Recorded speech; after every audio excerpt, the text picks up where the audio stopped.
दोस्तों, एक ऐसी जगह जहां नमाज पढ़ना अपराध बन जाए, दाढ़ी शक की वजह बन जाए और अपनी भाषा बोलना सजा हो जाए, जहां मुसलमान होना ही एक सजा हो, जहां अत्याचार विकास के नाम पर हो, शिक्षा और सुरक्षा जैसे खूबसूरत शब्दों के पीछे छुपा दिया जाए ये अत्याचार। यहाँ आस्था को खतरा हो, पहचान को बीमारी कहा जाए और सवाल पूछने को अपराध मान लिया जाए।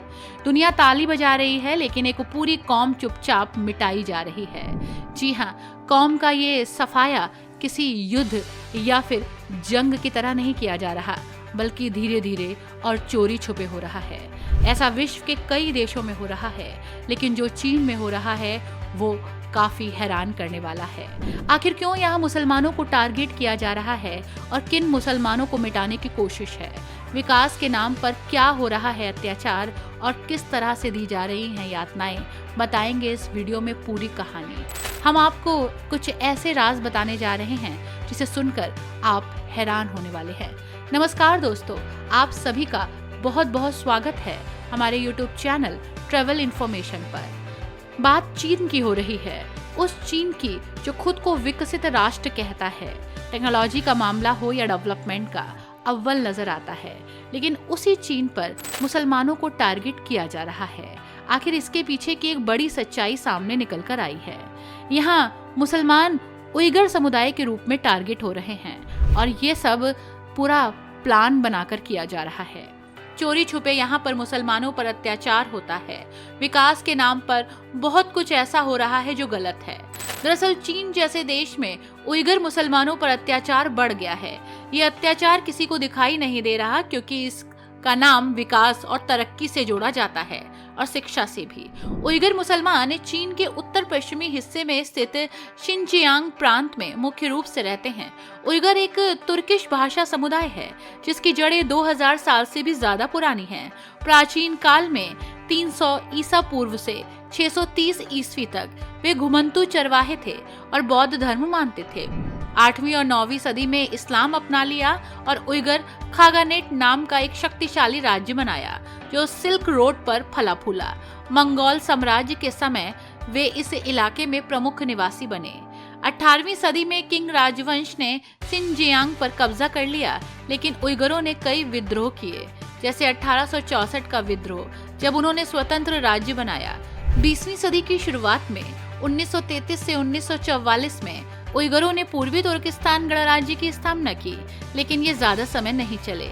1949 में चीनी कम्युनिस्ट पार्टी ने पूरे शिनजियांग पर कब्जा कर लिया और इसे शिनजियांग उइगर स्वायत्त क्षेत्र नाम दिया, लेकिन वास्तव में ये स्वायत्तता नाम की ही थी। हन चीनी आबादी को बढ़ाया गया, संसाधनों का दोहन शुरू हुआ और उइगरों की संस्कृति पर दबाव डाला गया।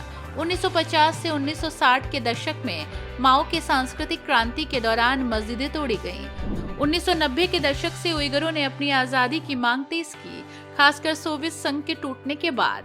2009 में उइमची दंगे हुए जिसमें सैकड़ों लोग मारे गए और उसके बाद 2014 से चीन ने स्ट्राइक हार्ड कैंपेन शुरू कर दिया। आज उइगर लगभग 12 मिलियन है। ज्यादातर मुसलमान और उनकी संस्कृति में सूफी, इस्लाम, पारंपरिक संगीत, नृत्य और बाजार संस्कृति शामिल है, लेकिन चीन के शासन के बीच वे अपनी पहचान बचाने की लड़ाई लड़ रहे हैं। चीन उइगर मुसलमानों को टारगेट कर रहा है। जी हाँ, चीन सरकार की ऑफिशियल दलील ये है कि ये राष्ट्रीय सुरक्षा और विकास के लिए बहुत जरूरी है। उनके अनुसार शिनजियांग आतंकवाद और चरमपंथ का केंद्र था। 2009 के दंगों और 2014 के हमलों के बाद उन्होंने पुनर्शिक्षा केंद्र बनाए, जहाँ उइगरों को व्यावसायिक ट्रेनिंग दी जाती है ताकि वे नौकरी सीखें, गरीबी से बाहर आएं और विषैले विचारों से दूर रहें। चीन कहता है कि ये केंद्र आतंकवाद रोकने के लिए है, क्योंकि कुछ उइगर ने हमले किए। 2025 में जारी CPC गाइडलाइन ने शिनजियांग को नए युग में शासन का मॉडल बताया, जहां आर्थिक विकास और सामाजिक स्थिरता पर जोर है। लेकिन अंतर्राष्ट्रीय समुदाय जैसे संयुक्त राष्ट्र, ह्यूमन राइट वॉच और अमेरिकी कांग्रेस इसे मानवता के खिलाफ अपराध मानते हैं। रिपोर्ट्स कहती हैं कि 2017 से लाखों उइगरों को बिना मुकदमे के कैद किया गया। इन कैंप्स में यातनाएं, जबरन श्रम, बांझपन वाली दवाएं, बच्चों को माता पिता से अलग करना और इस्लाम को दबाना, साथ ही दाढ़ी रखने पर पाबंदी थी। नमाज पर पाबंदी थी, रमजान में खाना ना खाने पर सजा होती थी। ये चीन की सिंकीकरण नीति का हिस्सा है, जहां अल्पसंख्यकों को हान संस्कृति में मिला दिया जाता है ताकि अलगाववाद ना फैले। शिनजियांग रणनीतिक है। ये बेल्ट एंड रोड इनिशिएटिव का गेटवे है, जहां ऊर्जा संसाधन है। आलोचक कहते हैं कि ये नरसंहार है, जनसंहार है, क्योंकि उइगुरों की संस्कृति, भाषा और धर्म को मिटाया जा रहा है। 2025 में अमेरिका ने उइगर पॉलिसी एक्ट पास किया, जो दबाव बढ़ा रहा है, लेकिन चीन इसे झूठी अफवाह कहकर खारिज करता है और मुस्लिम देशों से समर्थन लेता है। 2026 तक ये दमन जारी है, जैसा कि हालिया रिपोर्ट्स बताती हैं। उइगर विदेशों में भी निगरानी में है। कुल मिलाकर ये सुरक्षा बनाम मानवाधिकार की लड़ाई है, जहां चीन अपनी एकता बचाने के नाम पर उइगुरों की आजादी कुचल रहा है, और ये धीरे धीरे हो रहा है। ना किसी को सुनाई दे रहा है और ना किसी को दिखाई दे रहा है, जो कि गलत है। और ये सिर्फ चीन में नहीं, बल्कि विश्व के कई देशों में हो रहा है, जिसमें नेपाल और बांग्लादेश भी शामिल है। नेपाल में अक्टूबर 2025 में जनकपुर शहर में दुर्गा विसर्जन जुलूस पर मुस्लिम समुदाय के कुछ लोगों ने हमला किया।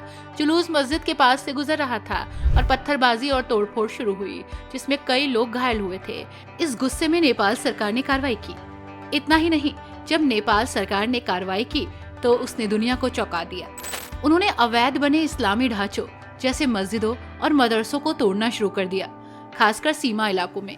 20 से ज्यादा ऐसी इमारतें ध्वस्त की गई। साथ ही गुस्सैल युवाओं ने एक मस्जिद को आग लगा दी, जो बदले की कार्रवाई थी। नेपाल सरकार का कहना था कि ये ढांचे बिना अनुमति के बने हैं, लेकिन मुसलमान समुदाय ने इसे धार्मिक भेदभाव कहा और चीख चीख कर इसे रोकने की गुहार लगाई। उन्होंने कहा कि हमारे साथ अन्याय हो रहा है। जी हाँ, हमारी मस्जिदों को तोड़ा जा रहा है, हमारे कुरान को जलाया जा रहा है। इससे तनाव और बढ़ा और अंतर्राष्ट्रीय संगठनों ने शांति की अपील की। असल में नेपाल में हिंदू बहुसंख्यक हैं, लेकिन मुसलमान अल्पसंख्यक, इसलिए ऐसे हमले आसानी से भड़क जाते हैं। दुनिया में मुसलमानों पर अत्याचार की जड़ें गहरी हैं और ये कई वजहों से फैली हैं। सबसे पहला कारण तो इस्लामोफोबिया है, यानी इस्लाम या मुसलमानों के प्रति डर, नफरत या पूर्वाग्रह।